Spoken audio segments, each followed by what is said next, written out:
రాష్ట్రంలో పింఛన్ల పంపిణీ కార్యక్రమం పండగ వాతావరణంలో ఆరంభమైంది. ముఖ్యమంత్రి చంద్రబాబు నాయుడు సారథ్యంలో తెలుగుదేశం, జనసేన, భారతీయ జనతా పార్టీ సంకీర్ణ కూటమి ప్రభుత్వం రాష్ట్రంలో అధికారంలోకి వచ్చిన తర్వాత చేపట్టిన తొలి కార్యక్రమం, అమలు చేస్తున్న తొలి హామీ ఇదే కావడం ప్రాధాన్యతను సంతరించుకుంది. ఈ కార్యక్రమాన్ని చంద్రబాబు, ఐటీ శాఖ మంత్రి నారా లోకేష్ స్వయంగా ప్రారంభించారు. రాజధాని అమరావతి పరిధిలో పెనుమాకలో కొద్దిసేపటి కిందటే స్వయంగా అర్హులకు వాళ్ళ ఇళ్ల వద్దే పింఛన్ మొత్తాన్ని అందజేశారు. తెలుగుదేశం పార్టీకి చెందిన ఎమ్మెల్యేలు ఇందులో పాల్గొన్నారు. మేళ తాళాలు, డప్పు చప్పుళ్లతో పెనుమాకలో కోలాహలం నెలకొంది.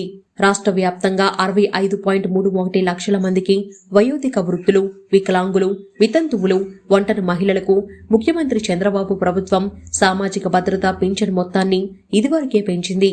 చంద్రబాబు ప్రభుత్వం పింఛన్ కింద గత ప్రభుత్వం 3,000 రూపాయలు చెల్లించగా ప్రస్తుతం ఈ మొత్తం 4,000 రూపాయలకు చేరింది. పెంచిన పింఛన్ మొత్తం ఏప్రిల్ 1వ తేదీ నుంచి అమలయ్యింది. అంటే ఏప్రిల్, మే, జూన్ నెలలకు గత ప్రభుత్వం శాంక్షన్ చేసిన 3,000 రూపాయలను అదనంగా మరో 1,000 రూపాయలను కలిపింది.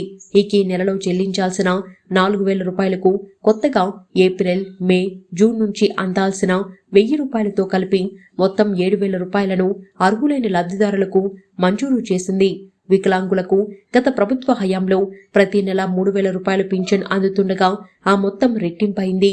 ఈ మొత్తం కూడా నేటి నుంచే పంపిణీ చేస్తున్నారు. దీర్ఘకాలంగా అనారోగ్యంతో బాధపడుతున్న వారు, వీల్ చైర్కు పరిమితమైన వారికి చెల్లించే పింఛన్ మొత్తం కూడా భారీగా పెరిగింది.